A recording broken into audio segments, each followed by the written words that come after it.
خالق كل مكان ومكين، وأفضل الصلاة وأكمل السلام على سيد المرسلين وعلى آله الطيبين الطاهرين وأصحابه الأكرمين. أما بعد، فأعوذ بالله من الشيطان الرجيم. بسم الله الرحمن الرحيم.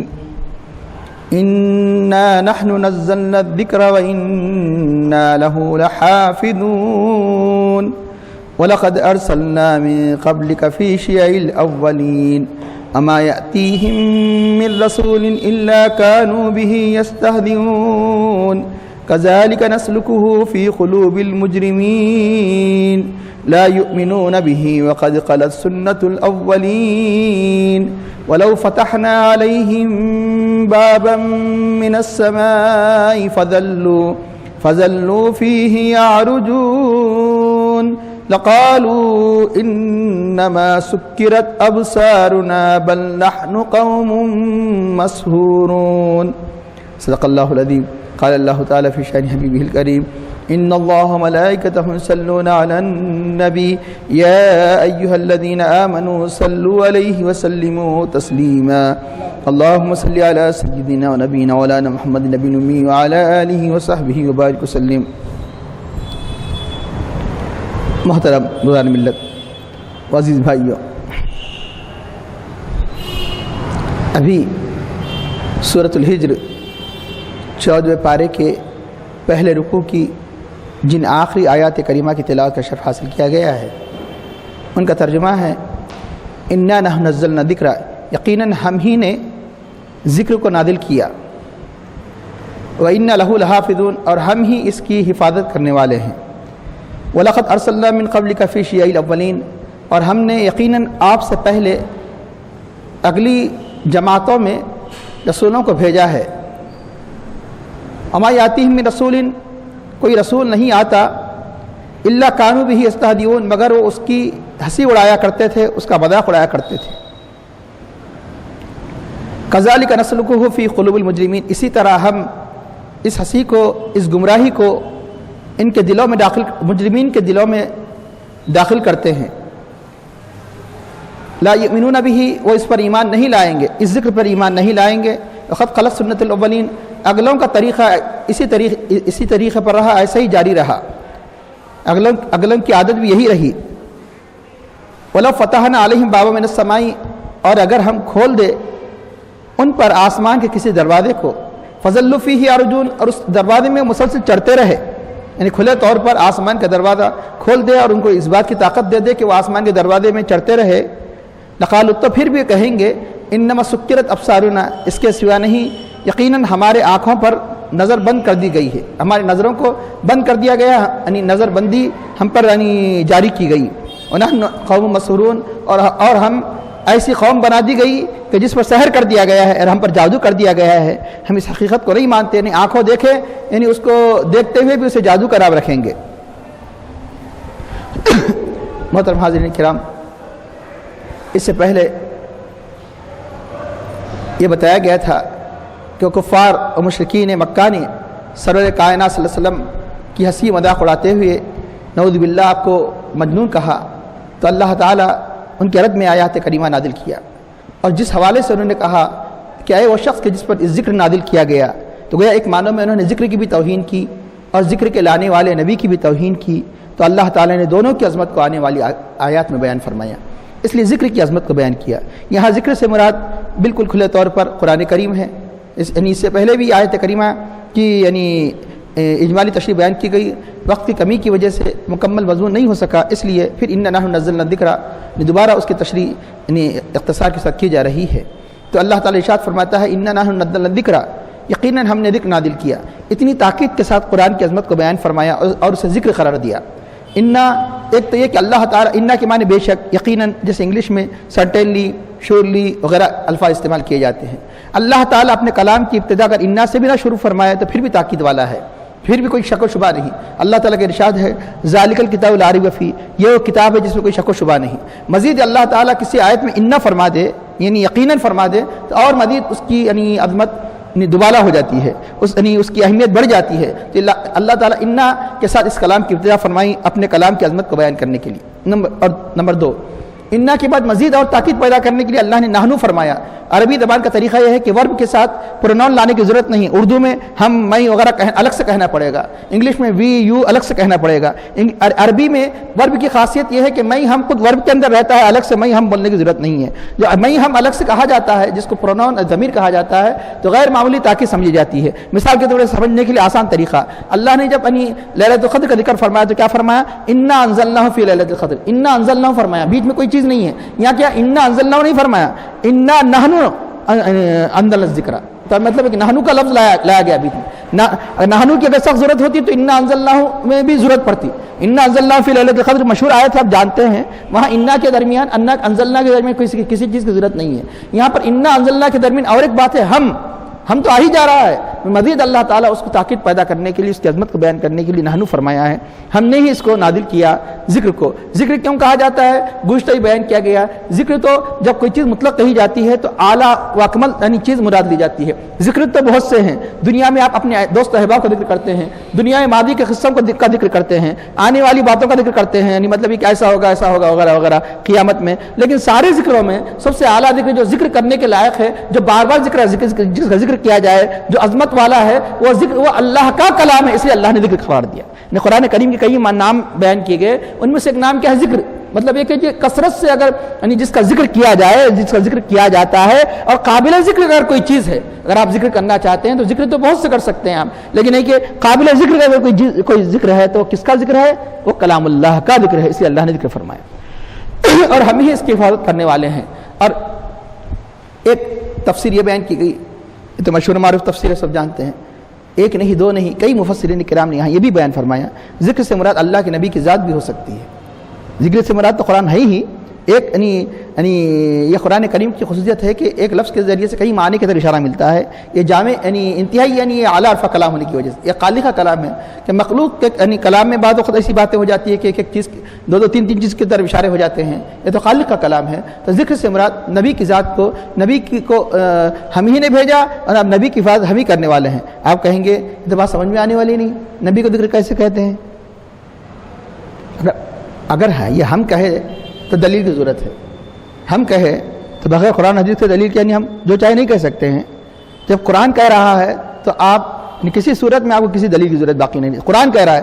قرآن جیسے اپنے کلام کے اوصاف میں سے وصف کیا قرار دیا کہ قرآن ذکر ہے، اسی طرح قرآن نے اپنے نبی کے اوصاف میں سے ایک وصف کیا قرار دیا؟ نبی ذکر ہے، نبی ذکر ہے۔ نبی کے کئی اوصاف خود قرآن میں بیان کیے گئے، نبی کے ان اوصاف میں سے ایک وصف کیا ہے؟ نبی ذکر۔ آپ بولیے کیسے ذکر ہوتے ہیں؟ ذکر کا لفظ بھی کیا ہے؟ نہیں، مصدر ہے، مصدر بول دیا جاتا ہے۔ تو جب کوئی وصف کسی چیز میں یعنی پوری زیادتی کے ساتھ پایا جاتا ہے تو اس وقت مصدر بھی ذکر کیا جاتا ہے۔ مثال کے طور پر ایک شخص کو آپ کہتے ہیں کہ ارے یہ مہربان ہے، رحم نہیں کہتے۔ ایک شخص کو کہتے ہیں کہ آپ انصاف کرنے والا ہے، انصاف نہیں کہتے آپ، یہ شخص انصاف ہے نہیں کہتے، یہ شخص رحم ہے نہیں کہتے۔ لیکن جب یہ چیز اعلیٰ اور عرفہ انداز سے پائی جاتی ہے تو فصاحت و بلاغت کا تقاضا یہ ہے کہ رحم والا نہیں کہا جائے، رحم کہہ دیا، یہ خود رحم ہے، یہ خود انصاف ہے۔ خود قرآن کریم اللہ نے اپنے حبیب کے بارے میں کیا فرمایا؟ صرف رحم کرنے والے ہی نہیں فرمایا، وبالمؤمنین رؤوف رحیم، مومنین پر رحم کرنے والے ہیں، بلکہ ایک مقام پر فرما دیا وما ارسلناک الا رحمۃ للعالمین، ہم نے نہیں بھیجا آپ کو مگر رحمت میں بھیجا ہے۔ اللہ نے اپنے حبیب کو خود رحمت قرار دیا، حضور کی ذات کو صرف رحم کرنے والا ہی نہیں قرار دیا بلکہ ہم نے آپ کو رحمت بنایا، رحمت بھیجا، رحمت بنا کر بھیجا، تو آپ کی ذات کو رحمت قرار دیا، یعنی آپ کی ذات سرتاپا رحمت ہے۔ تو اسی طرح جس کی ذات سرتاپا ذکر ہے اس کو ذکر قرار دیا جاتا ہے۔ تو کہاں کہا اللہ تعالیٰ؟ 28 پارہ سورہ طلاق، ارشاد ربانی ہے قد انزل اللہ علیکم ذکرا، تحقیق کہ اس نے تم پر ذکر کو نازل کیا۔ قرآن کی آیت اتنی ہوتی تو ہم بھی کہتے کہ ہاں ذکر سے مراد قرآن ہی ہے، ہر ایک عالم یہی کہتا، کوئی گنجائش واقعی نہیں رہتی ذکر کو قرآن کے علاوہ قرار دے۔ آگے اس سے پہلے کئی مرتبہ عرض کیا، سب سے بہترین تفسیر وہ ہے کہ جو رب خود فرمائے، تفسیر کا پہلا درجہ، دوسرا درجہ اللہ کے نبی اس کی تفسیر بیان فرمائے، تیسرا درجہ صحابہ تابعین ائمہ بیان فرمائے۔ اب اللہ تعالیٰ تفسیر بیان فرما رہا ہے۔ ذکر کون ہے؟ رسولاً، اسی کے متصل فرمایا اللہ نے تم پر ذکر نازل فرمایا رسولاً یتلو علیکم، جو تم پر قرآن کی آیتیں تلاوت کرتے ہیں۔ یہ فصل کرنے کے لیے کہ یہاں ذکر سے مراد قرآن نہیں ہے بلکہ وہ ذکر جو رسول ہے جو تم پر قرآن تلاوت کرتا ہے۔ پھر وہیں پر ہے ذکر کے ساتھ شبہ کو دور کرنے کے لیے قرآن کا ذکر الگ کیا. پھر ذکر کی تفسیر کیا بیان پہ رسول نہیں بولے یہ آپ جو ترجمہ کر رہے یہ آپ کے ترجمے کو نہیں مانتے. ٹھیک ہے، جن کے ترجمے کو آپ نہیں مانتے، جن کے ترجمے کو مانتے انہی کا ترجمہ سن لیجئے. آج بھی سعودیہ سے بعض قرآن بس گھروں میں ہے، لیکن وہی شخص پڑھے جو عالم ہے، وہ بھی اہل سنت کے عقائد سے واقف ہو. عام لوگ نہ پڑھے. کیوں؟ اس لیے کہ قرآن میں کوئی اختلاف نہیں، نیچے تفسیر میں جو چاہے لکھا جاتا ہے. مسئلہ جو ہے کہ نیچے کا ہے، اوپر کا نہیں ہے، متن کا نہیں ہے.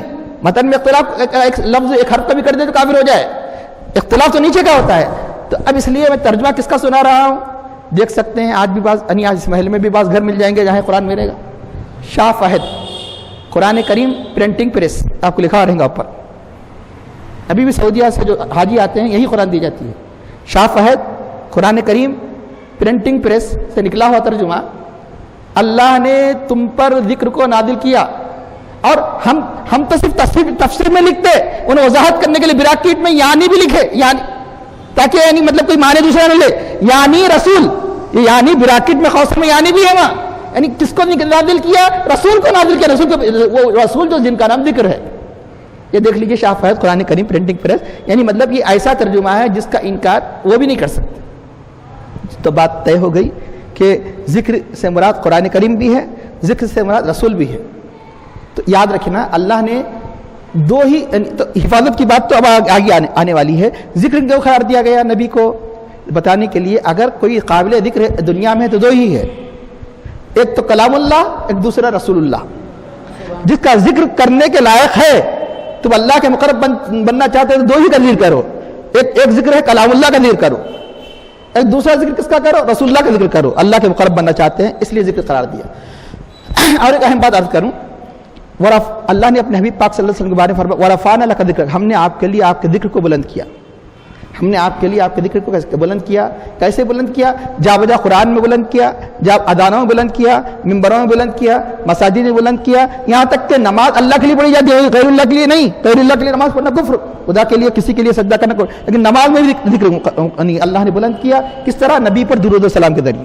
کیوں؟ ان کے طفیل میں ہمیں نماز ملی، روزہ ملا، یعنی یہ رمضان ملا، عید ملی، سب یہ جو فضائل ہے یہ سب نبی کے واسطے سے ملے.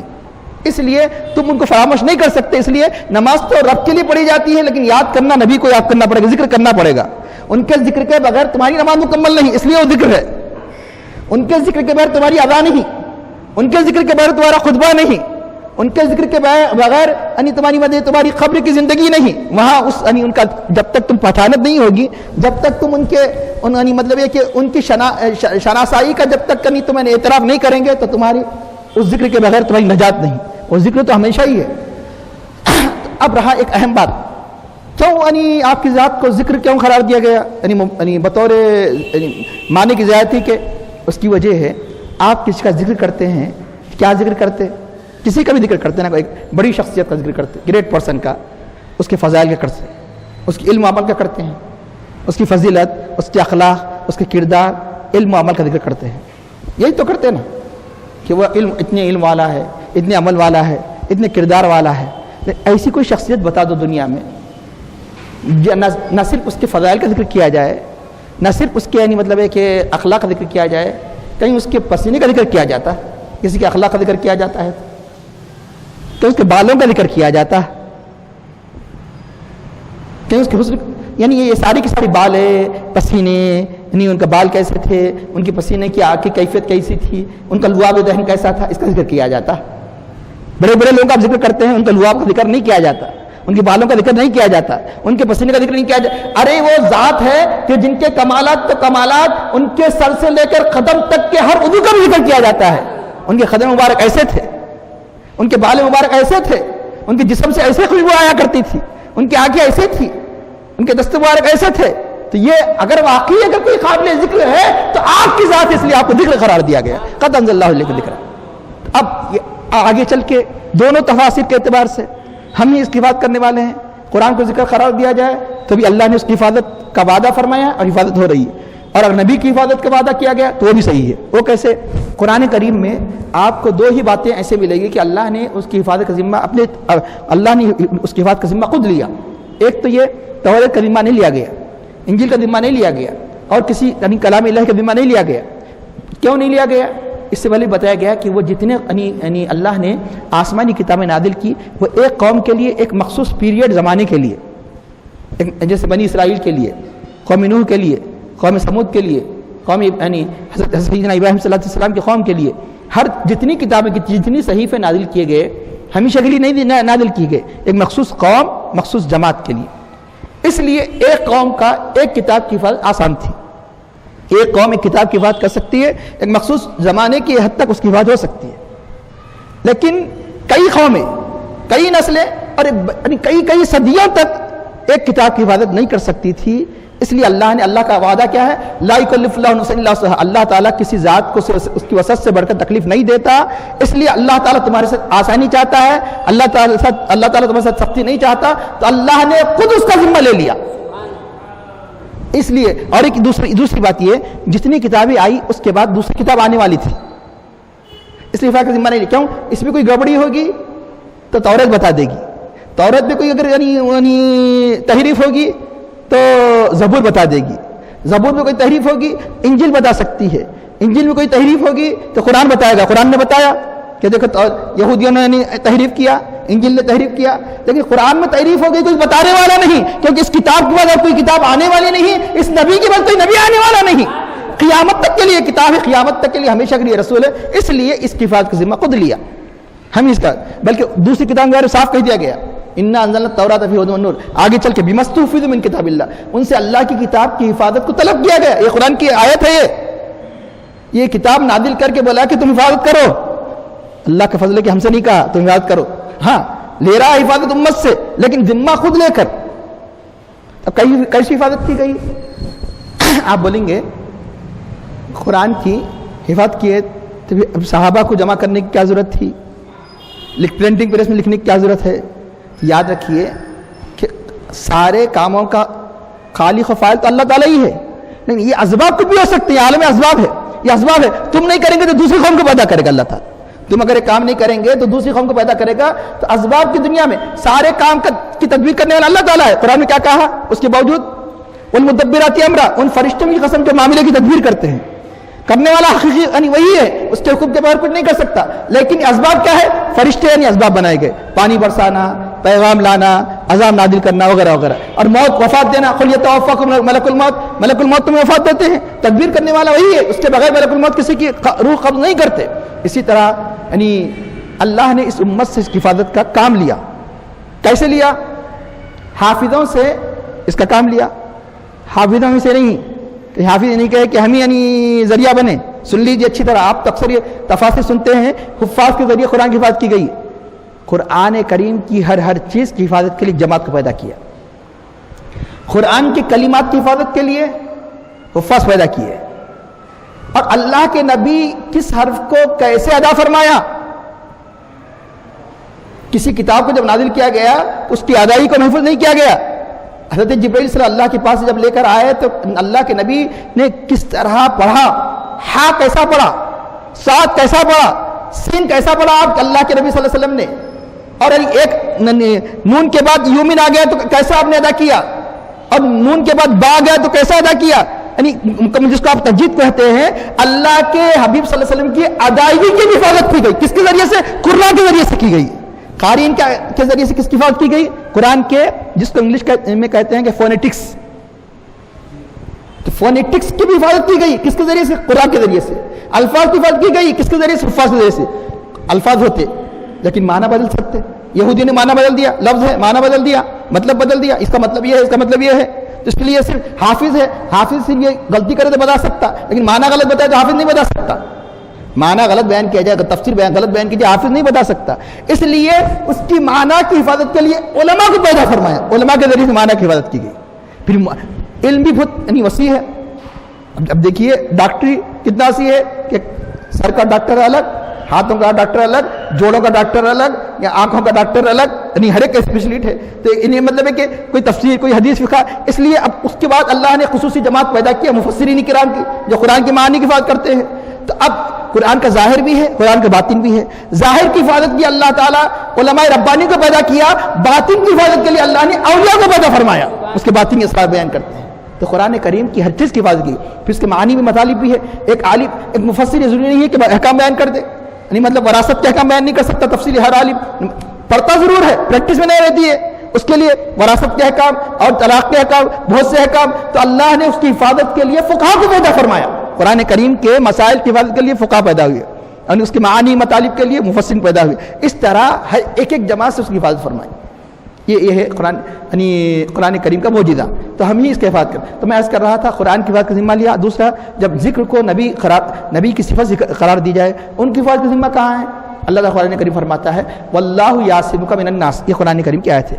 اللہ تمہاری لوگوں سے حفاظت کرے گا. اللہ تعالیٰ فرما رہا ہے اپنے حبیب کو، اللہ آپ کی حفاظت کرے گا، پروٹیکٹ کرے گا آپ کو. کس لوگوں سے؟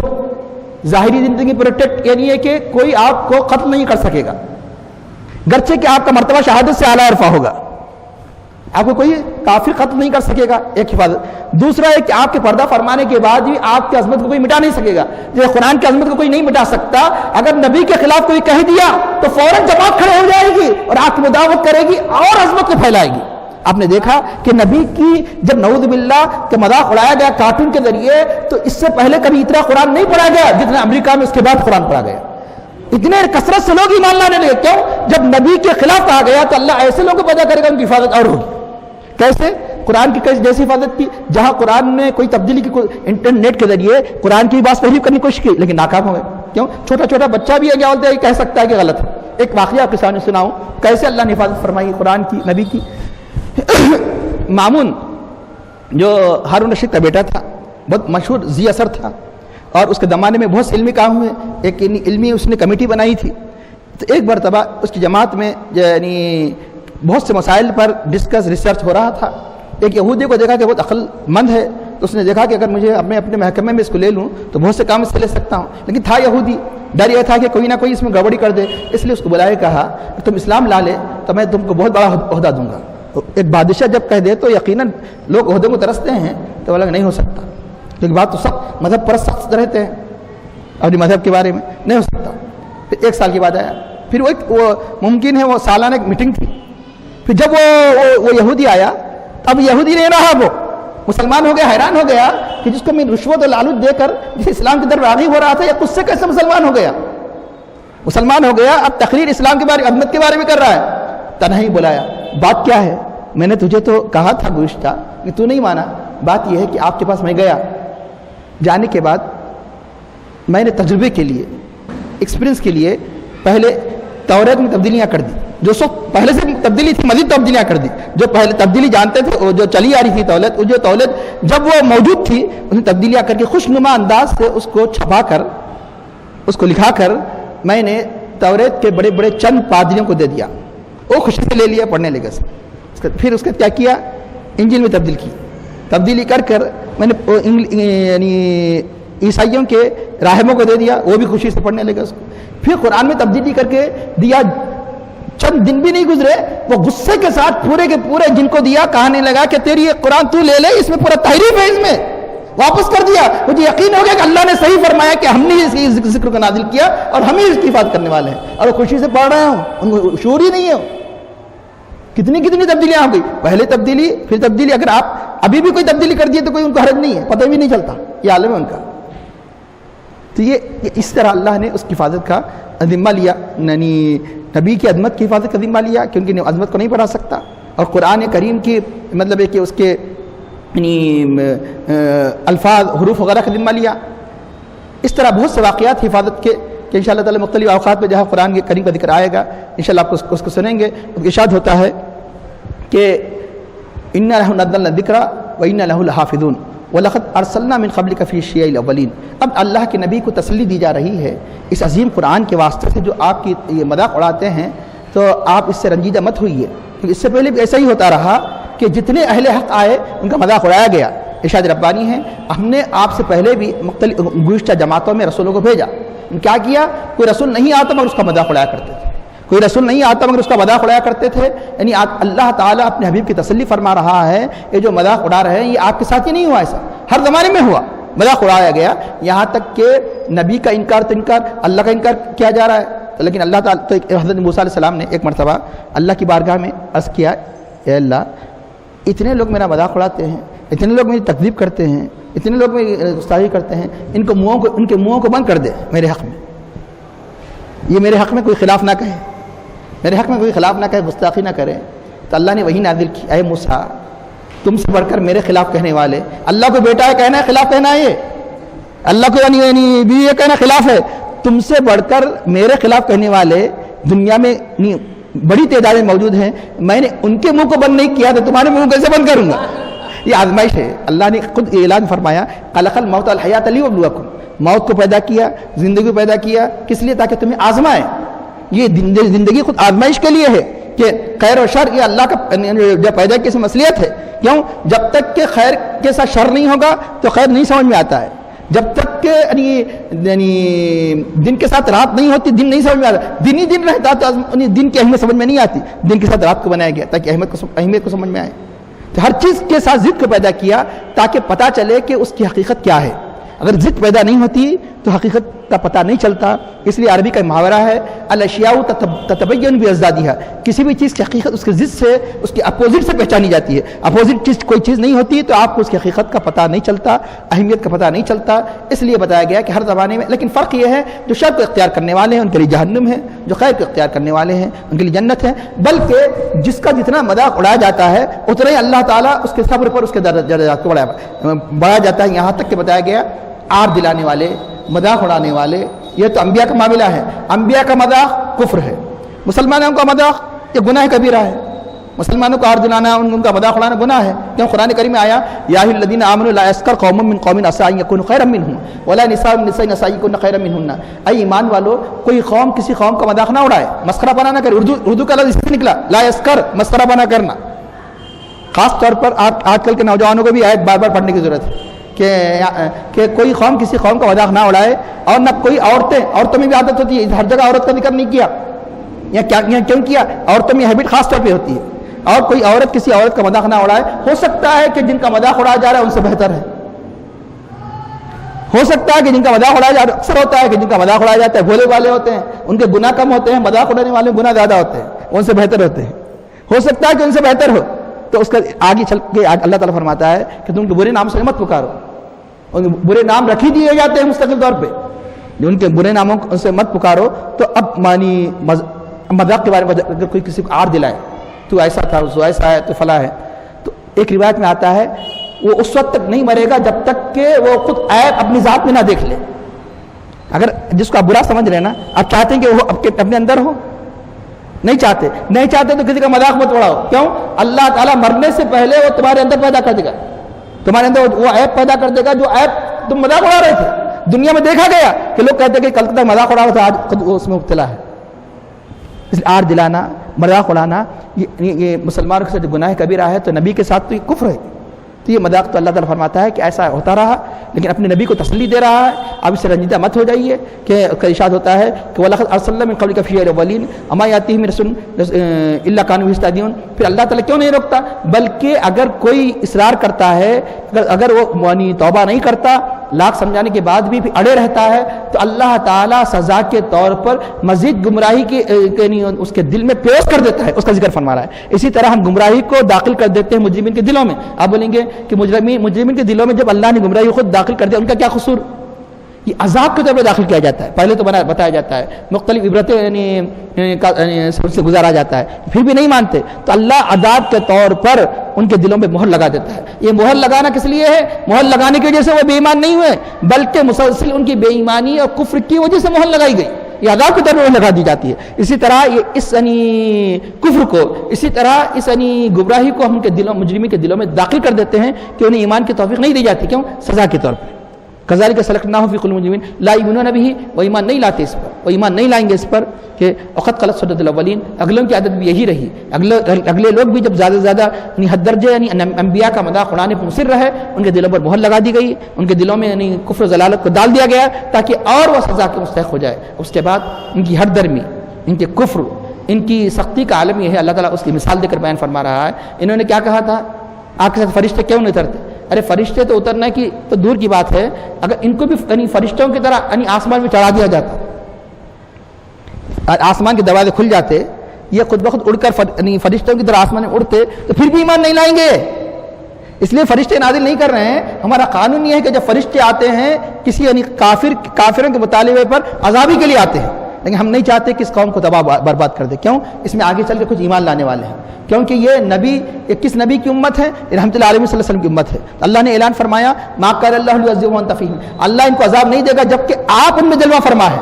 آپ کے ہوتے ہوئے اس قوم پر عذاب نہیں آ سکتا. قوم عاد پر عذاب آیا، قوم سمود پر عذاب آیا، یہاں بھی آ سکتا ہے، لیکن آپ کیونکہ ہم نے آپ کو رحمت العالمین بنایا اس لیے اس لیے ہم فرشتے نازل نہیں کرتے. یہاں تک کہ اللہ تعالیٰ ان کا جواب دیتے ہوئے فرماتا ہے یہ فرشتوں کی بات کر رہے ہیں، اگر ان کو خود فرشتوں کی طرح ہم آسمان میں اٹھا دے تو کیا کریں گے؟ وَلَوْ فَتَحْنَا عَلَيْهِمْ بَابًا مِنَ السَّمَاءِ، جب آسمان کے دروازے ہم کھول دیں فَظَلُّوا فِيهِ يَعْرُجُونَ، اس میں چڑھتے رہے آسمان میں. یہ لوگ یہ کافر تو لقالوا کہیں گے انما سکرت ابصارنا، ہماری آنکھوں پر نظر بندی کر دی گئی.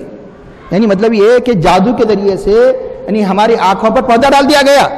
ہم جو دیکھ رہے ہیں حقیقت نہیں ہے، یہ ہم جو دیکھ رہے ہیں جیسے شعبہ باز یعنی مطلب ہے کہ چیز تو وہی رہی تھی لیکن آنکھوں میں کوئی دوسری چیز دکھاتے ہیں، اس طرح دکھا رہے ہیں.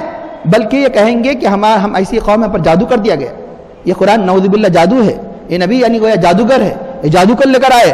تو ایک ایسا حربہ تھا جس سے اپنی جماعت کو روکنا آسان تھا.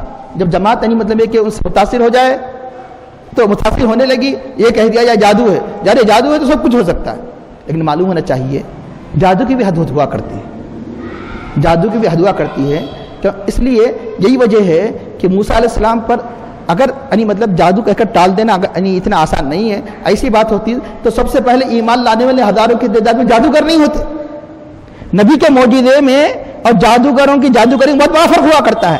یعنی وہ جادوگر بھی جانتے ہیں کہ جادوگروں کی جادوگری کی ایک حد ہوتی ہے، نبی کا معجزہ اس جادو سے اعلیٰ عرفہ ہوتا ہے.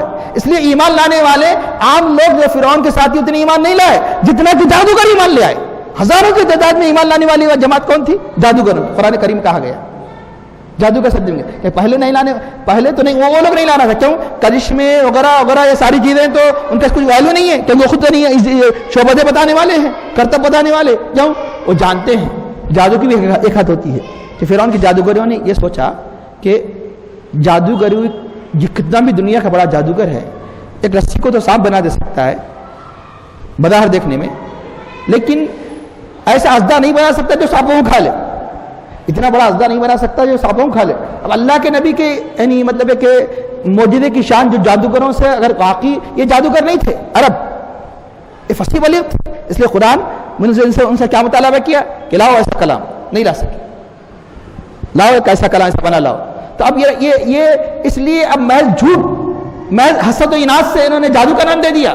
لیکن بڑے سے بڑے جادوگر بھی رہتا تو سمجھتا کہ یہ نبی کے معجزے جادوگر میں اتنا بڑا فرق ہے کہ عقل مند سمجھ سکتا ہے. کیوں؟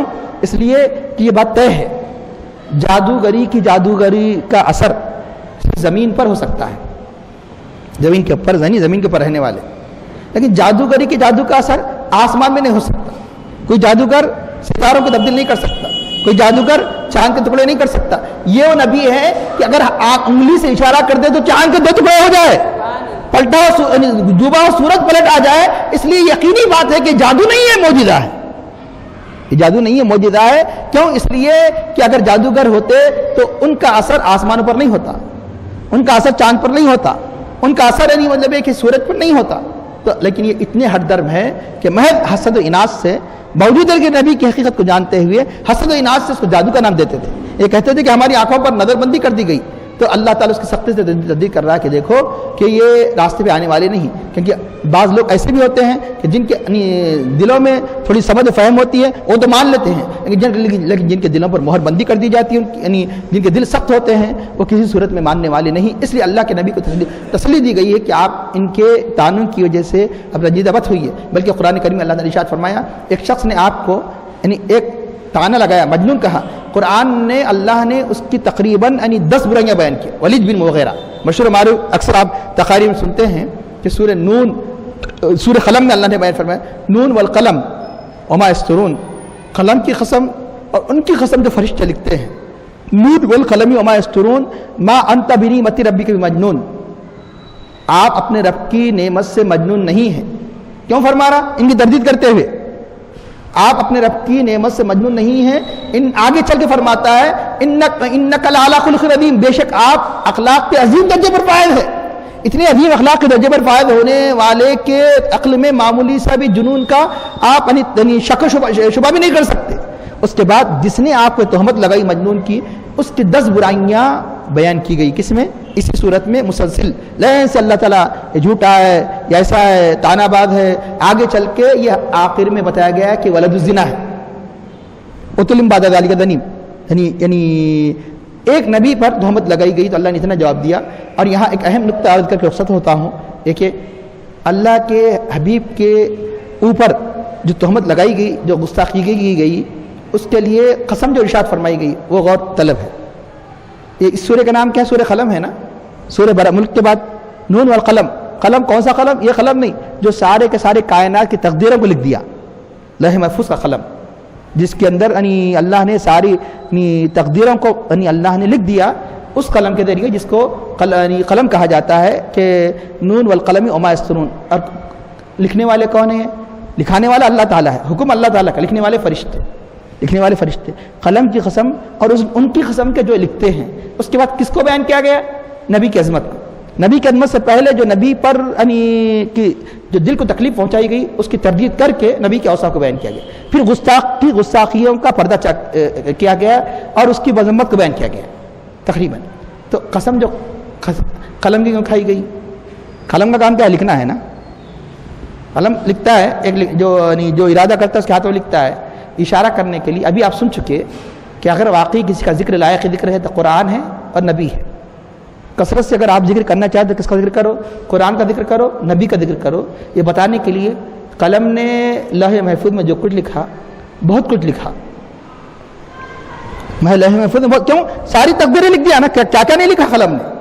قلم نے تو بہت کچھ لکھا یہ اشارہ کرنے کے لیے، لیکن قلم نے جو اعلیٰ وارفا چیز لکھا، اعلیٰ وارفا عظیم چیز لکھا، ہائیسٹ چیز لکھا، سب سے اعلیٰ عرفہ کا لکھا تو نبی کے اوصاف کو لکھا. اس لیے بتایا، اس لیے نبی کے اوصاف کو بیان کرنے سے پہلے قلم کی قسم کھائی گئی. اس لیے تم بھی اگر چاہتے ہیں اپنے قلموں کی عظمت کو بڑھاؤ تو کیا لکھو؟ ذکر کرو تو نبی کا ذکر کرو، لکھو تو کیا لکھو؟ نبی کے اوصاف کو لکھو. تمہارے قلم کی عظمت بڑھ جائے گی، تمہاری رائٹنگ کی عظمت بڑھ جائے گی، تمہاری رائٹنگ کا معیار بڑھ جائے گا. اس لیے حضرت حسان بن ثابت رضی اللہ عنہ ایک موقع پر کیا کہا؟ کیا پیاری بات فرمائی؟ ما ان مدحت محمدا بمقالتی لیکن مدحت مقالتی محمدی. سارے صحابہ میں جو نادگوش صحابہ تھے ان کے سردار کون تھے؟ یعنی جن کو بڑا مرتبہ ملا، حسان بن ثابت رضی اللہ تعالیٰ. کیا پیاری بات فرماتے ہیں، میں نے اپنے کلام سے اس نبی کی تعریف نہیں کی، میں نے اپنے کلام سے نبی کی تعریف نہیں کی، بلکہ ان کی تعریف سے اپنے کلام کو قابل تعریف بنا لیا. ارے میں کیا تعریف کر سکتا ہوں؟ جس کی اللہ تعریف کرے میں ان کی تعریف کیا کر سکتا ہوں؟ جن کے ذکر کو اللہ بلند کرے کہ لیکن ہوتا یہ ہے کہ میں ان کی تعریف کر کے اپنے کلام کو قابل تعریف بناتا ہوں. لوگ واہ کہتے ہیں، تعریف کرتے ہیں، کس لیے؟ ان کی تعریف کی وجہ سے. اسی طرح نبی کے اوصاف بیان کر کے نبی کے اوصاف کو ہم بلند نہیں کر سکتے، بلکہ خود ہم اپنے قلم کی عظمت کو، خود اپنی ذات کی عظمت کو جو بلند کرتے ہیں، نبی کی عظمت کی کو ذکر کر کے آخر میں دعا کرتا ہے اللہ ہمیں زیادہ زیادہ قرآن کریم کے اوصاف عظمت اور نبی کے اوصاف کو بیان کرنے، نہ صرف بیان کرنے بلکہ اللہ ان کی سنتوں کی اتباع کرنے اور ان کی سچی محبت، ان کے کردار اور ان کے گفتار سے محبت کرنے کی توفیق عطا فرما، اور ہمیں اپنے عوامر کا پابند نواہی سے طرح کی توفیق عطا فرما، اور ہماری عبادت میں خشوع و خضوع اخلاص عطا فرما، اور ہمیں عقل حلال صدق مخال کی توفیق عطا فرما، اور ہمارا قاتم بالخیر فرما. صلی اللہ تعالی علی خیر خلق سیدنا مولانا محمد وعلی آلہ وصحبہ اجمعین برحمتک یا ارحم الراحمین والحمد للہ.